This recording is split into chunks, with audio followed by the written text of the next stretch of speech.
नमस्कार, मैं हूं कैलाश लालवानी और आप देख रहे हैं हाल हलचल का खास कार्यक्रम शख्सियत के आज के कार्यक्रम में हम आपसे रूबरू कराते हैं भारतीय कम्युनिस्ट पार्टी के राष्ट्रीय सचिव अतुल कुमार अंजान जी से। नमस्कार कैलाश। नमस्कार सर, आप शहडोल में आए हैं। यहाँ पर भारतीय कम्युनिस्ट पार्टी का राज्य का 20वां सम्मेलन चल रहा है। स्वागत है आपका शहडोल में, विराटधारा पे आपका। और सौभाग्य हमारा कि आप हमारे चैनल में आए, स्टूडियो में आए, उसके लिए धन्यवाद आपको।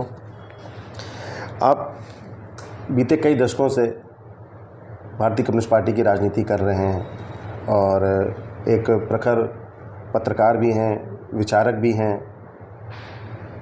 भारतीय कम्युनिस्ट पार्टी का जो यहाँ पर सम्मेलन है उसके संदर्भ में सबसे पहले कैलाश जी, मैं मूलतः लखनऊ के अंदर मेरी शिक्षा दीक्षा हुई है।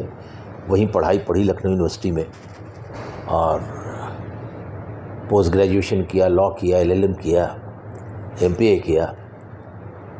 विद्यार्थी जीवन से ही मैं छात्र राजनीति में आकर्षित हुआ।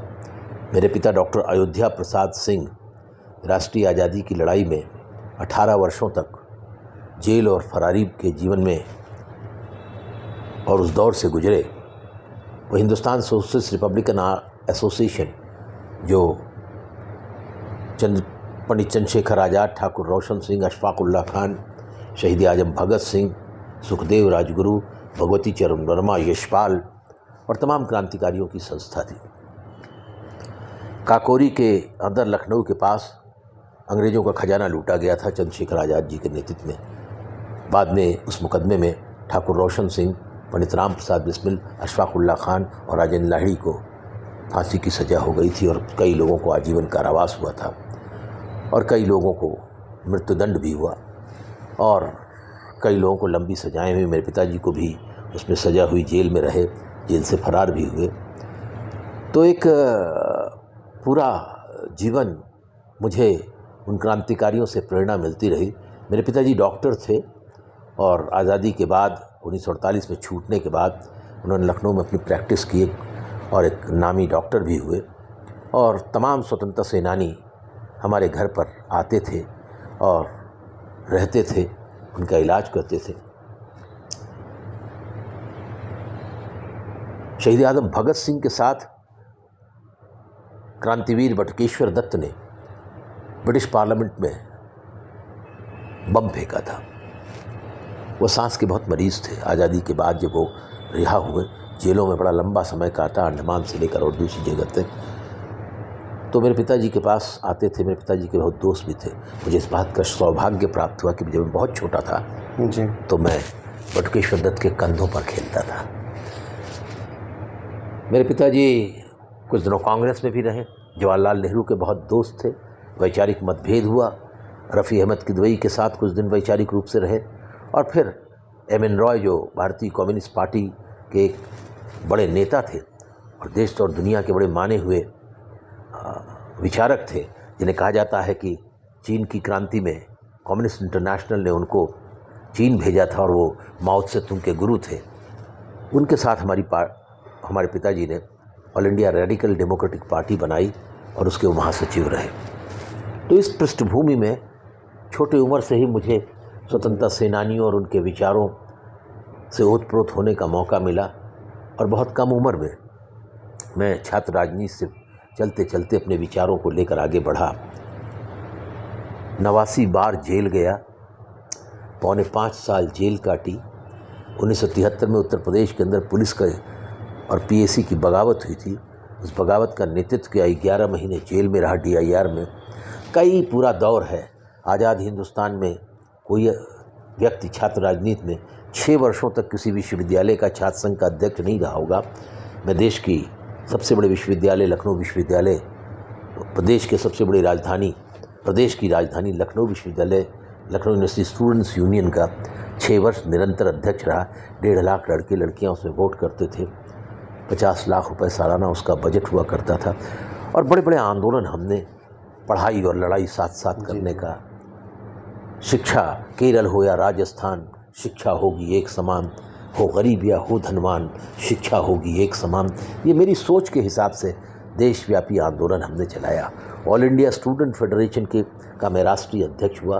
अंतर्राष्ट्रीय छात्र union, international union of student से भी संबद्ध रहा और आज़ादी के बाद 1982-83 में सबसे बड़ा आंदोलन संसद में के सामने नौजवानों और विद्यार्थियों का लगातार 7 दिन तक लाखों विद्यार्थियों नौजवानों ने प्रदर्शन किया एक मांग को लेकर, बढ़ती हुई बेरोजगारी पर। और इंदिरा गांधी की सरकार थी, जॉब और जेल, काम दो या जेल दो, ये नारा दे करके हमने इस आंदोलन को आयोजित किया था। और उसके साथ ही साथ जब मैं विद्यार्थी जीवन से निकला पढ़ाई करके, तो मेरी समझ ये बनी कि बिना ग्रामीण भारत के अंदर परिवर्तन लाए, उनके जीवन स्तर को ऊपर उठाए, जहाँ विशाल बहुमत हमारी आबादी का रहता है, उसके जीवन में व्यापक परिवर्तन किए हुए कैलाश जी, कोई विकास अधूरा है, कोई विकास बेईमानी है, कोई विकास पूंजी के केंद्रीकरण का रास्ता खोलता है, कोई विकास नारों की अंधे गली में भावनात्मक रूप से लोगों को ले जाकर फंसाता है। भारत जैसे देश में जहाँ 140 करोड़ की आबादी हो, जहाँ विपन्नता, अशिक्षा, असमानता, छुआछूत, गैर बराबरी, धार्मिक उन्माद, जाति उन्माद को वोटों के लिए इस्तेमाल किया जाता हो, ऐसे समाज में मुझे गांव के लोगों को जागृत करने का काम करना चाहिए। आप अभी विंध्यधरा में आए हुए हैं। ये जो शेड्यूल है, ये अभी विंध्य प्रदेश की मांग भी चल रही है और रीवा रियासत के उसमें आता था पहले भी। अभी संभाग भली शेड्यूल बन गया हो, लेकिन ये मध्य प्रदेश का एक विंध्य अंचल कहलाता है।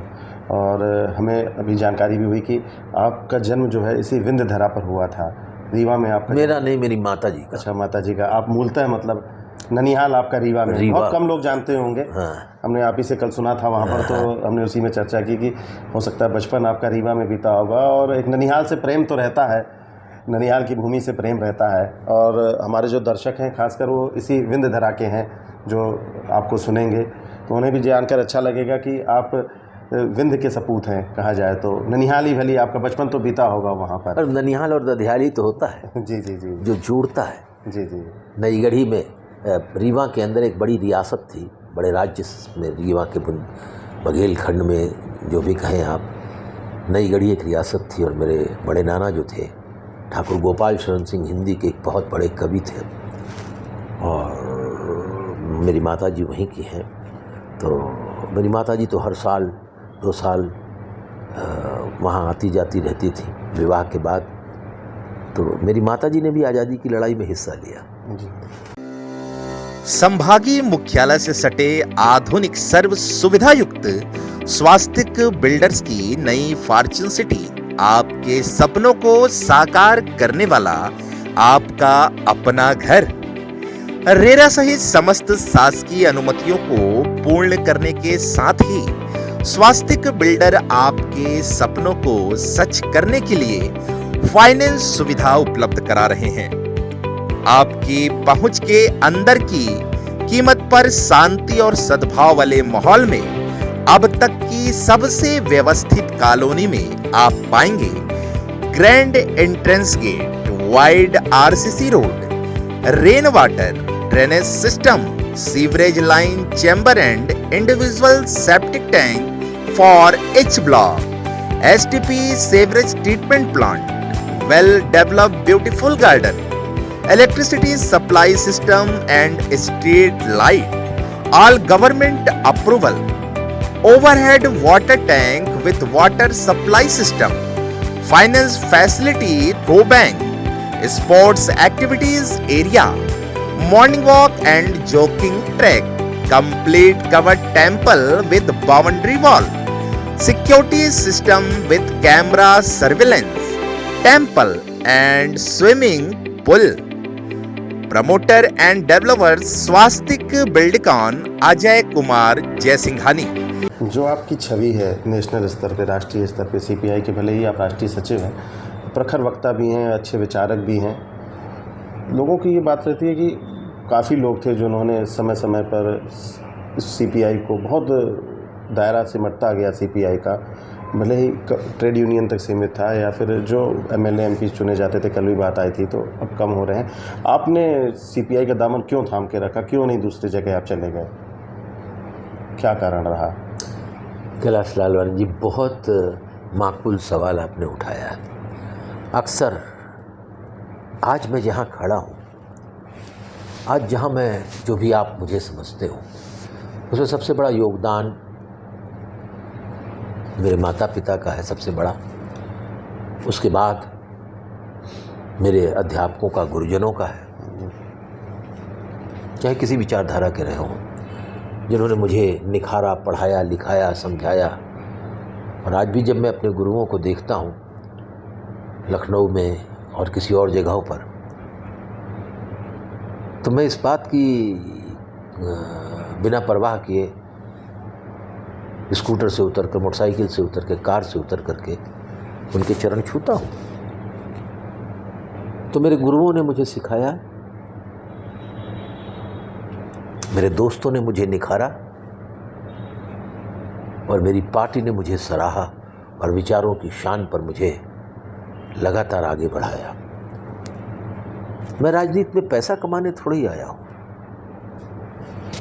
अगर पैसा कमाने आता तो मेरे परदादा जो थे बस्ती के राजा थे, और 1857 में जो प्रथम आज़ादी की लड़ाई का एक सिंहनाद हुआ था, उसमें वो वीर कुंवर सिंह जो जगदीशपुर राज के राजा थे, उनके नेतृत्व में अंग्रेज़ों के खिलाफ जो बगावत हुई थी, उसके साथ खड़े हुए थे और राजशाही को, अपनी राजशाही को और अपनी सेनाओं के साथ वो अंग्रेज़ों के खिलाफ लड़ते हुए बिहार के राज बक्सर के आगे से, जगदीशपुर से चलते हुए भोपाल तक आए थे, अंग्रेज़ों को की सत्ता को तोड़ते हुए, मरोड़ते हुए।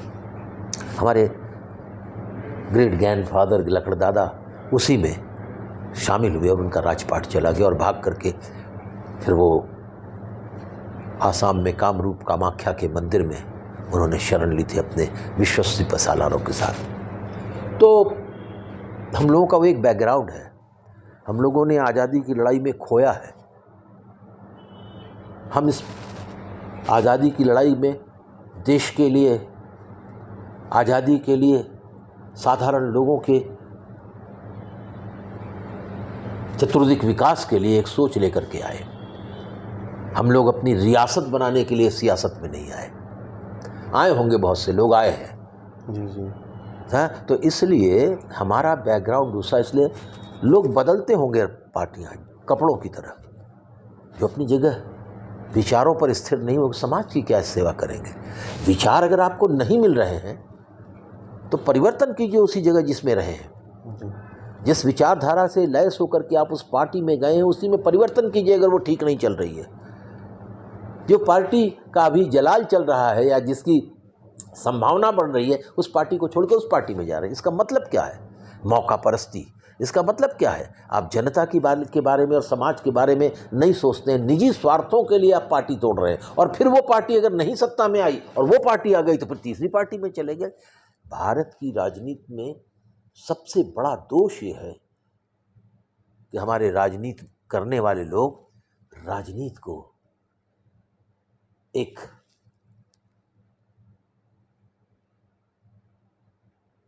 भोग विलास की वस्तु और बाजार में खरीद फरोख्त का सामान समझ कर आते हैं। क्या एमएलए एमपी बनना ही राजनीति की पराकाष्ठा है? जिला पंचायत के सदस्य और जिला पंचायत के अध्यक्ष बन जाना, ब्लॉक प्रमुख बन जाना, कोई पार्टी का अध्यक्ष महामंत्री लंबे समय तक नहीं बना रहना चाहता है। खट से कोई पद लेकर के निकल लो। मैं परिवर्तन के लिए आया हूं। वर्तमान में उत्तर प्रदेश में चुनाव चल रहे हैं, 5 राज्यों में चुनाव। आप बेसिक लखनऊ से हैं और वहाँ चुनाव चल रहे हैं। पार्टी को, आपकी पार्टी को वहाँ बहुत ज़रूरत होगी, आप जैसे प्रखर वक्ताओं की। आप शेड्यूल पे आए हुए हैं वहाँ हाँ, ज़रूरत है। मैं चुनाव के प्रचार में था। हमारी पार्टी बहुत सीमित सीटों पर लड़ रही। 403 की सीटों में हम लोग 37 सीटों पर चुनाव लड़ रहे हैं। चुनाव का जो ये दौर है जिसमें जाति, धर्म और दौलत यही हो रहा है, हिंदुस्तान के सबसे बड़े राज्य में ये खेल है। पूरा केंद्रीय मंत्रिमंडल, प्रधानमंत्री से लेकर सारे मंत्री कूद पड़े हैं। एक औसत 28 हेलीकॉप्टर रोज लखनऊ के एयरपोर्ट पर उतरते हैं और हर जिले में कूद रहे हैं। किस लिए? ये किसकी दौलत से? कोई 15,000 करोड़ रुपए सत्ताधारी दल के लोग खर्च कर रहे हैं। 1 लाख से अधिक कार्यकर्ता, संघ के कार्यकर्ता, भारतीय जनता पार्टी और आरएसएस के लोग गांव में फैले, फेज वाइज जो 7 चरणों के दौर में, और गांव में घूम करके वही जात, वही धर्म। राजनीति कहां पहुंच गई है कैलाश जी? आपने सुना कभी? अरे भाई, मुझे मालूम पड़ गया कैलाश लालवानी जी हैं कि ये क्या कहते हैं, हिंदू है। लालवानी है तो अधिकतर नी के पीछे जो है जी, वो सिंधी होते हैं, अंबानी को छोड़ करके। बिल्कुल। हैं? तो लेकिन हमें क्यों आपसे कहना, हम आपके लिए वोट मांगे कि देखिए हमारी पार्टी की ये नीतियां हैं, इसके लिए वोट मांगे। मैं आपसे वोट मांग रहा हूं, आप हिंदू हैं, इसलिए मैं आज से हमको वोट दीजिए। अरे आपके तो पुरखे पलायन करके आए थे पाकिस्तान से, इसलिए वोट दीजिए। ये देश जितना हिंदुओं का है, उतना मुसलमानों का है, उतना बौद्धों का है, उतना जैनियों का है, उतना सिखों का है, उतना पारसियों का है। इसलिए धर्म और जाति की बुनियाद पर अगर देश की संरचना करेंगे तो फिर वही होगा। और किसी शायर ने ठीक लिखा है कि सब कुछ है मेरे देश में, रोटी नहीं तो क्या, वादा लपेट लो, लंगोटी नहीं तो क्या। ये चुनाव,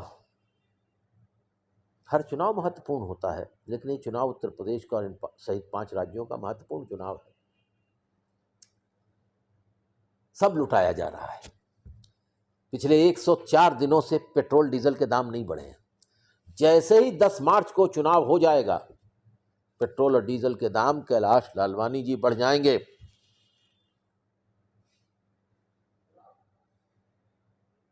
ये जो आपका कार्यक्रम है जी, हालात हलचल, इनके दर्शकों को मैं कहना चाहता हूं, देख लेना मेरी एक बात भी अगर गलत झूठ निकले, दाम बढ़ जाएंगे, सारी चीजों के दाम बढ़ जाएंगे, महंगाई अपार हो जाएगी।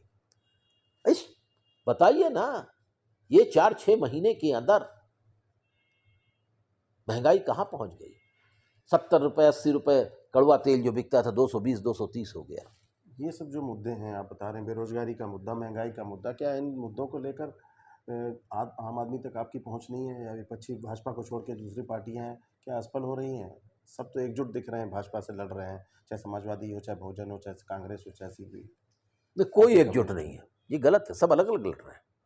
समाजवादी अलग लड़ रहे तो हैं, भाजपा से ही रहे हैं सब। लड़ रहे होंगे, सत्ता जिसकी होती उसी से लड़ते थे सब, पहले कांग्रेस से लड़ते थे। जी, तो ये बातें क्या पहुंचा ही नहीं पा रही हैं, या लोग पहुंचा समझ पा नहीं रहे रहे हैं। हैं?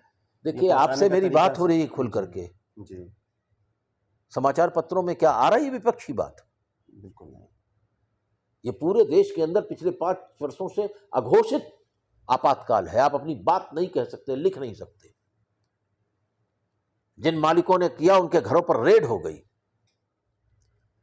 इसी मध्य प्रदेश, राजस्थान के कई अखबार, दिल्ली के कई अखबार, उनके मालिकों पर जो जरा सा भी उन्होंने एडिटोरियल में कुछ जगहों पर लिखना शुरू किया, उनके घरों पर ईडी का छापा पड़ रहा है।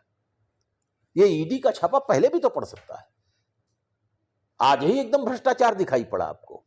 जो राजनीतिक दल का नेता उनके खिलाफ ज्यादा बोलता है, उसके घर पर ईडी पहुंच जाती है। पंजाब के अंदर देखिए, ईडी पहुंच गई मुख्यमंत्री के रिश्तेदारों के पास तक। मीडिया के अलावा और भी संसाधन तो हो सकते हैं। जब आपने बात की थी आज़ादी के पहले की बात आपने की थी, आपके पूर्वज जो थे, और उस समय भी लोग तो अखबार घर घर तक नहीं पहुंचते थे, टीवी नहीं पहुंचता था, लेकिन बात पहुंच जाती थी। संसाधन इतने नहीं थे जाने के, तब भी पहुंच जाती थी, तब भी तो क्रांति हुई थी।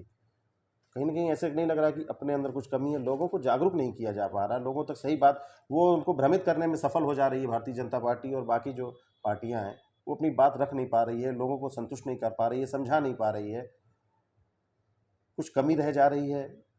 कैलाश जी, आपकी ये बात महत्वपूर्ण है, ये बात सच है। परिस्थितियां ये हैं कि लोग विचारों पर राजनीति नहीं करना चाहते, सामान्य जन की समस्याओं को लेकर के राजनीति और आर्थिक नीतियों का गठन नहीं करना चाहते। निजी स्वार्थ, निहित स्वार्थ,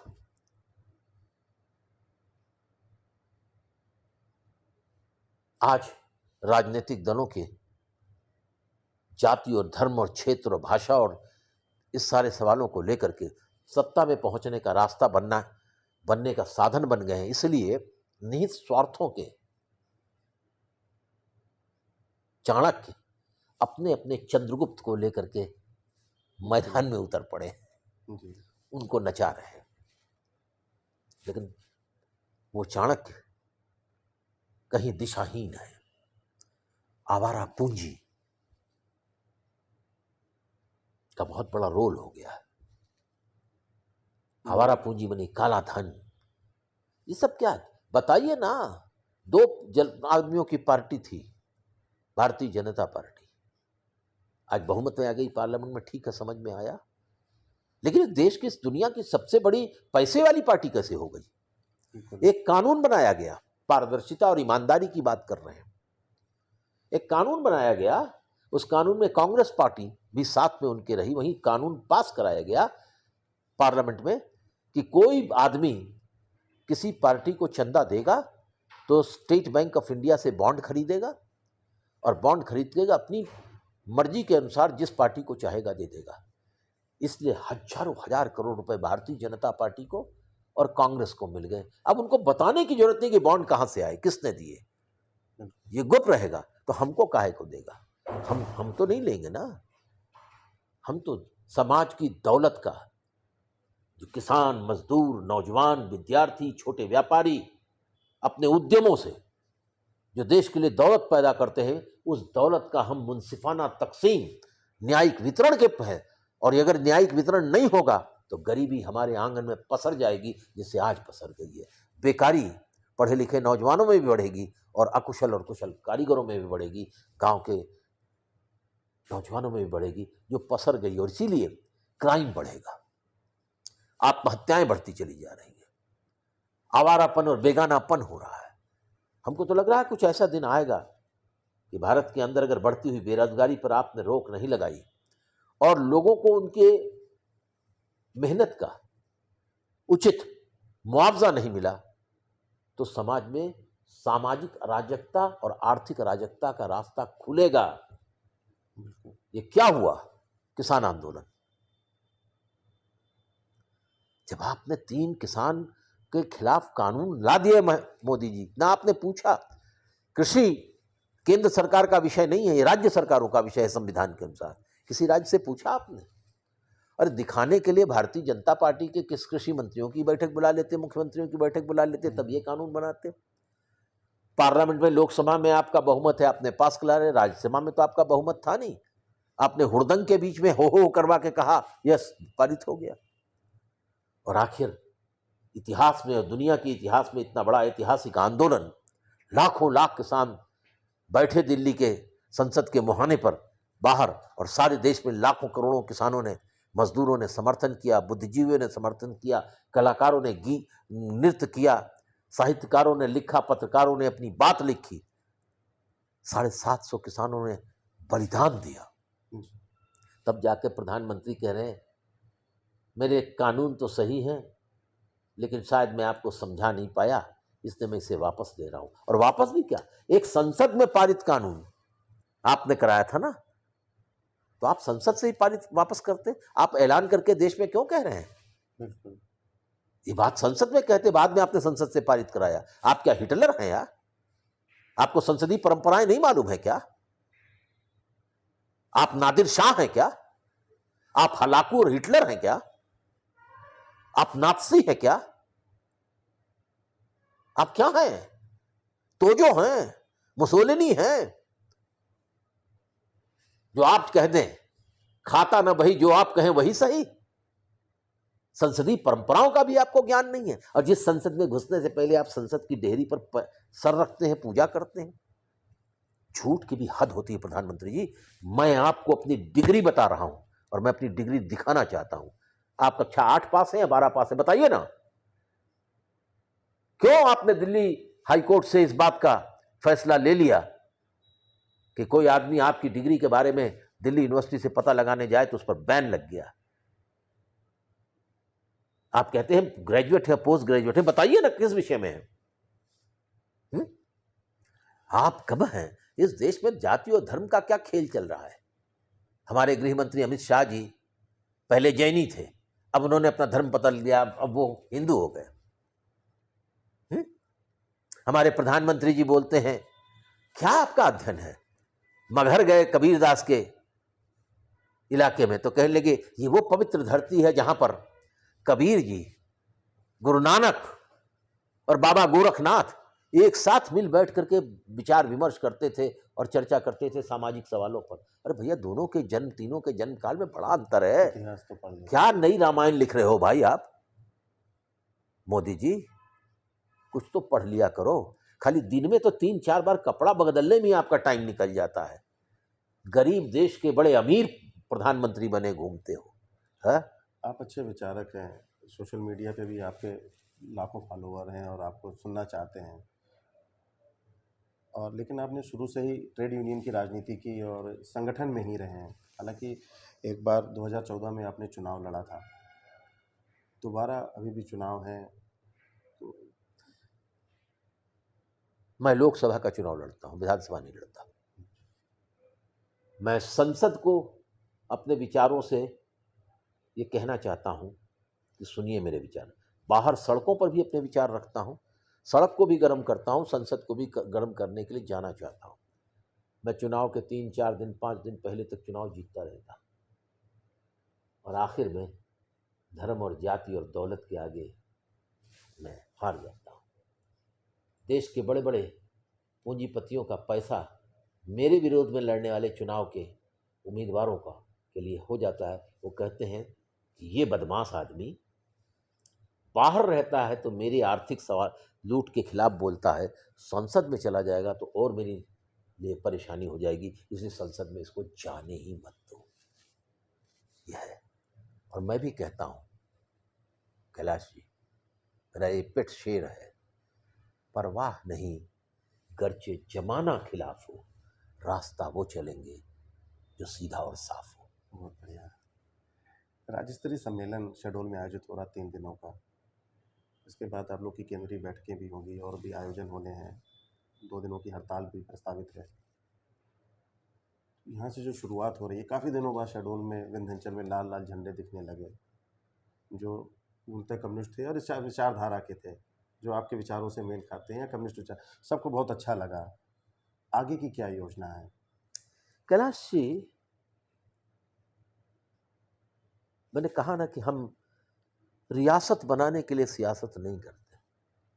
मैं तो आपके दर्शकों को,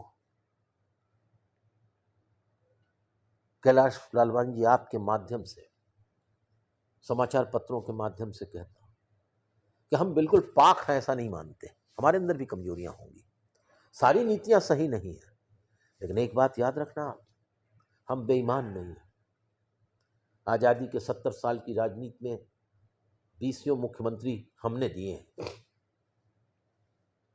हम 34 साल तक बंगाल में मुख्यमंत्री रहे, केरल में रहे कई मंत्री मुख्यमंत्री, केंद्र सरकार में भारतीय कम्युनिस्ट पार्टी के दिग्गज नेता कॉमरेड इंद्रजीत गुप्ता गृह मंत्री थे, नंबर 2 स्थान पर, जब देवेगौड़ा जी और इंद्र कुमार गुजराल की सरकार थी। कृषि मंत्री और सहकारिता मंत्री देश के दिग्गज स्वतंत्रता सेनानी चतुरानंद मिश्रा थे। सैकड़ों मंत्री इन तीनों राज्यों में थे। आज तक कभी किसी कम्युनिस्ट पार्टी के नेता के घर पर ईडी का छापा नहीं पड़ा, कभी किसी के घर पर इनकम टैक्स नहीं गई, कभी कोई बलात्कार में नहीं फंसा, कभी कोई चोरी में नहीं। हमसे आप असहमत हो सकते हैं, लेकिन हमारी जनता के प्रति, मूलतः नौजवानों, विद्यार्थियों, महिलाओं के प्रति, गांव के किसानों और खेत मजदूरों के प्रति जो हमारा अकाट्य समर्थन और उनके प्रति समर्पण है, उसके चलते हम अपनी जगह पर खड़े हैं। महिलाओं के उत्थान के लिए हम लगातार बोलते रहे, इसीलिए हमारी पार्टी की 20 वर्षों तक एमपी रही लोकसभा की गीता मुखर्जी। एक कमीशन संसद ने जब बनाया, जिसे गीता मुखर्जी कमीशन कहते हैं, गीता मुखर्जी, हम लोग 1963-64 से कहते कि संसद और तमाम चुनावों में, स्थानीय निकायों में महिलाओं को 33% का स्थान मिले। गीता मुखर्जी की उस कमेटी में ही 33% के स्थान की बात कही गई। तो हम अपनी बात कहते हैं, ईमानदारी से कहते हैं, और मैं जनता से, आपके दर्शकों से कहना चाहता हूँ, हमसे अगर आप असहमत, हमसे चर्चा कीजिए, हम तैयार हैं, कोई परिवर्तन करने की जरूरत है। हम धर्म के खिलाफ नहीं हैं, हमारे खिलाफ बताया गया नास्तिक हैं। किसी ने कह दिया कि मार्क्स ने कहा कि धर्म अफीम है। अरे मार्क्स ने क्या कहा था? वो यूरोप के परिप्रेक्ष्य में कहा था, ये पादरी और मुल्ला, ये पादरी और गिरजाघर राज सत्ता पर अपनी कब्जा करने के लिए, सरकारों को, राष्ट्राध्यक्षों को, राजा और महाराजाओं को अपने कब्जे में करने के लिए धर्म का डर दिखाकर उसे एक ओपियम जनता के बीच में ले जाकर डालते हैं। हमने तो कभी नहीं कहा कि भारत में, अरे भारत में तो हम चारवाक के महर्षि, महान महर्षि चारवाक के सिद्धांत के अनुसरण करता है। हमने किताब लिखी है, पढ़िए ना, श्री कृष्ण, मार्क्सिज्म एंड भगवत गीता। कर्म क्या है? दुष्कर्म कर्म नहीं होता, दुष्कर्म प्रेतात्माओं का कर्म होता है। कर्म वो है जिसे समाज बदले, और हमको आप एक खांचे में नहीं बांध सकते। इस देश के अंदर शैव और वैष्णव भी रहे हैं सैकड़ों साल में, शिव के उपासक और विष्णु के उपासक। गोस्वामी तुलसीदास जी ने रामचरितमानस में लिखा है कि जाकी रही भावना जैसी, प्रभु मूरत दिन तैसी, देखी तिन तैसी। भगवान रामचंद्र आदर्श मर्यादा पुरुषोत्तम है, तो ये इन्होंने मंदिर बनाया क्या? वो तो सुप्रीम कोर्ट के आदेश से बना है। लेकिन उसका प्रयोग करके आप समझ रहे हैं कि चले आए आप, ये आप क्या है? आपके यहाँ क्या है? आपके यहाँ क्या है? आप तो दूसरी बात करते हैं। तो इसलिए धर्म लोगों को जोड़ता है, काटता नहीं, बांटता नहीं। और फिर मैं आपसे कहना चाहता हूं कि मुसलमान, कब्रिस्तान, शमशान, हिंदुस्तान, ये सब क्या है भाई? अरे जो इस देश की धरती पर पैदा हुआ है वो इस धरती का नागरिक है, आप निकाल नहीं सकते। अरे जब छोटे से जैनियों को नहीं आप हटा सकते हैं, तीर्थंकर की वो पूजा करते हैं, बौद्धिस्टों को नहीं कर सकते, और हिंदू दर्शन के बारे में आप चाहे जितना चीखते चिल्लाते रहिए, आपकी वजह से हिंदू दर्शन नहीं जीवित है। एक समय में बुद्ध दर्शन ने समाप्त कर दिया था इस धरा से, जैन धर्म आ गया, और फिर हिंदू दर्शन की जो फ्लेक्सिबिलिटी थी, जो उसके अंदर बड़ी जिसको कहते हैं कि लचीलापन था, उससे ये दर्शन चल रहा है। आप भगवान शिव के, भगवान कृष्ण के, आप विष्णु जी के, भगवान रामचंद्र जी के, पशुपति जी के, आप तिरुपति में जाकर मंदिर में मस्तक नीचा करके आप हिंदू हो सकते हैं। और आप इन देवी देवताओं को नहीं मानेंगे, और सिर्फ सूर्य को भगवान को मान करके एक जल चढ़ा करके भी आप हिंदू हैं। तो ये बड़ी विविधता है हिंदू दर्शन में, इसको समझ, यही भारतीय संस्कृति और भारतीय दार्शनिक और भारतीय चिंतन परंपराओं की ये सारी चीज़ें हैं, चारवाक से लेकर के और हमारे तमाम महापुरुषों में, और वो बड़े बड़े जिन्होंने 4 स्थान बनाए थे, उन लोगों के भी। इसलिए धर्म के खिलाफ, जिसकी कुरीतियों के खिलाफ बोला जा सकता है, लेकिन उसके लिए मारो, काटो, दफन कर दो, शमशान कब्रिस्तान। उत्तर प्रदेश के चुनाव में क्या है? शमशान, कब्रिस्तान, तमंचावादी, मुसलमान, हिंदू, कुछ यही सब चल रहा है। परिवारवाद, धुआंवाद, चिलमवाद, यही सब चुनाव चल रहा है? तो किस पार्टी में परिवारवाद नहीं? हमारी पार्टी में नहीं है परिवारवाद। ज्योति बसु का लड़का प्रधान एमएलए भी नहीं हुआ, नंबूदिरी पाल 2 बार मुख्यमंत्री हुए, उनका लड़का कम्युनिस्ट पार्टी में है, लेकिन कहीं आपने जिले का भी मंत्री नहीं हुआ। परिवारवाद है क्या हमारे यहाँ? परिवारवाद पूछे, मैं पूछ रहा हूँ, जो परिवारवाद के बारे में पूछ रहा हूँ, परिवारवाद के, मैं एक व्यक्ति को मानता हूँ जिनके परिवार में कुछ नहीं भारतीय जनता पार्टी में हो, लालकृष्ण आडवाणी जी, उनके परिवार के। बाकी मोदी जी के सारे परिवार लोग, मेरा भाई वो करते, सब अरबपति हो गए। चुनौती के साथ कहता हूं, बताओ। और ये लोगों को धोखा देना, अतुल कुमार अंजान भी अपना रुपया बदलने गए थे तो टीवी नहीं पहुंचा था। आपकी माताजी अहमदाबाद कपड़ा अपड़ा पहनकर सारे देश का टेलीविजन पहुंच गया 4,000 रुपए बदलवाने के लिए लाइन में। ये क्या है भाई, ये क्या है? हर चीज को इवेंट बना दो, हर चीज को एक चुनाव का अपने व्यक्तिगत आकांक्षाओं के लिए उसका इस्तेमाल करो, घटना चक्रों का। यह है आपकी राजनीति। जब जी चाहो चाहो को। मेरे बड़े अच्छे मित्र हैं मोदी जी, लेकिन मैं उनके इस संकीर्णतावादी सोच का कभी समर्थन। जब सूफियों के सम्मेलन में गए तो मुझे ऐसा भाषण लगा उनका, बोल रहे थे, मुझे लगा कि अब बाहर जैसे निकलेंगे विज्ञान भवन से इनको इस्लाम धर्म ग्रहण कर लेना चाहिए। अतुल कुमार अंजान ऐसी बात नहीं करेंगे, कम्युनिस्ट ऐसी बात, जो उसमें अच्छाई है वो बात करेंगे। संभागीय मुख्यालय से सटे आधुनिक सर्व सुविधा युक्त स्वास्तिक बिल्डर्स की नई फॉर्च्यून सिटी आपके सपनों को साकार करने वाला आपका अपना घर। रेरा सहित समस्त शासकीय अनुमतियों को पूर्ण करने के साथ ही स्वास्तिक बिल्डर आपके सपनों को सच करने के लिए फाइनेंस सुविधा उपलब्ध करा रहे हैं।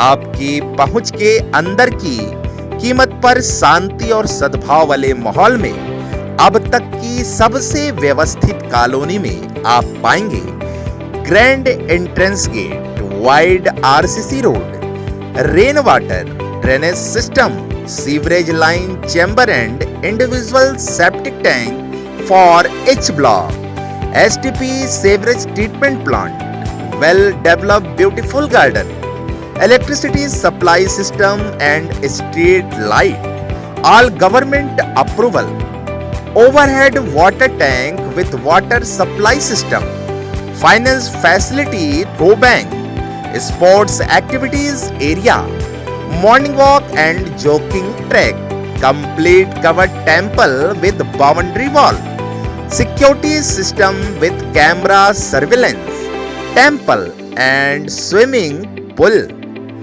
Promoter and developer Swastik Buildcon Ajay Kumar Jaisinghani. कि उसकी बातों पे न जा, उसकी बातों पे न जा कि वो क्या कहता है, उसके पैरों की तरफ देख, वो किधर जाते हैं।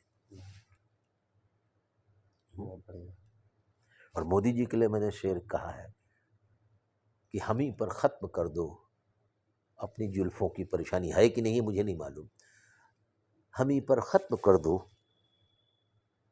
मैं बड़े विनम्रता से कहना चाहता हूँ कि मैं नहीं जानता उनके मन की बात कौन समझता है, उनके घर वाले समझते हैं या नहीं कहते हैं, लेकिन मेरा ये मानना है कि मन बड़ा फरेबी होता है, बड़ा बेईमान होता है, बड़ा चतुर होता है, सयाना होता है, बड़ा अहंकारी होता है, बड़ा पापाचारी और दुराचारी होता है। ये मन ही अपने भाई के खिलाफ पिताजी की संपत्ति में बड़ा हिस्सा लेने की कोशिश करता है। ये मन ही है जो अपने बाप दादाओं की जमीन में अपने भाइयों और बहनों को काट करके उसकी जमीन को ले लेना चाहता है। मन बड़ा विचलित होता रहता है, मन हत्या के लिए प्रेरित करता है। तो मैं मन की बात नहीं करता, मैं दिल की बात करता हूँ। मैं नहीं जानता कि वो किसके मन की बात करते हैं, उनके मन की बात कौन समझता है। उनकी माता जी समझती हैं, स्मृति ईरानी जी समझती हैं, निर्मला सीतारमन जी समझती हैं, या क्या कहते हैं प्रियंका चोपड़ा समझती हैं, या प्रीति जिंटा समझती है। हाँ, मैं नहीं जानता कि उनके मन की बात कौन समझता है। इसलिए राजेश खन्ना की उस फिल्म का वो गीत था, राजेश खन्ना को पर फिल्माया गया, दिल को देखो चेहरा न देखो, चेहरों ने लाखों को लूटा, दिल सच्चा चेहरा झूठा। इसलिए मैं मोदी जी से कहता हूँ कि हम ही पर ख़त्म कर दो अपनी जुल्फ़ों की परेशानियाँ, हमारे बाद ये परेशान जुल्फ़ें कौन देखेगा। बहुत बढ़िया, बहुत बढ़िया। तो हमारे साथ है अतुल कुमार सिंह अंजान जी, आपका बहुत बहुत धन्यवाद, आपने हमें समय दिया और आप हमारे स्टूडियो में आए और बहुत अच्छा लगा आपको सुनकर। कैलाश लालवान जी, आपका और आपके टीम के सभी लोगों का बहुत बहुत आभारी हूँ कि मुझ जैसे नाचीज़ को आपने अवसर दिया, आपके इस प्रोग्राम में आने का, अपनी बात को कहने का। आपके माध्यम से आपके तमाम दर्शकों को पता नहीं कल दिखा पाएंगे कि नहीं दिखा पाएंगे आप। आइए ऐसे रंग उड़ाएं कि दिलों पर छा जाएं, न जहाँ कोई गफलत हो, न जहाँ कोई नफ़रत हो, न कोई धर्म की बुनियाद पर किसी के खिलाफ मन में द्वेष हो, क्लेश हो, आओ ऐसे रंग बुलाएं कि लाल रंग में रंग जाए। लाल रंग प्रगति का रंग है, लाल रंग इनकलाब का रंग है, लाल रंग चटक रंग है और हमारा भी पार्टी का रंग लाल है। लहू का रंग एक है, क्या अमीर क्या, क्या गरीब क्या, लहू का रंग एक है, क्या रकीब क्या, शकीब क्या। लालवानी का भी नमस्कार।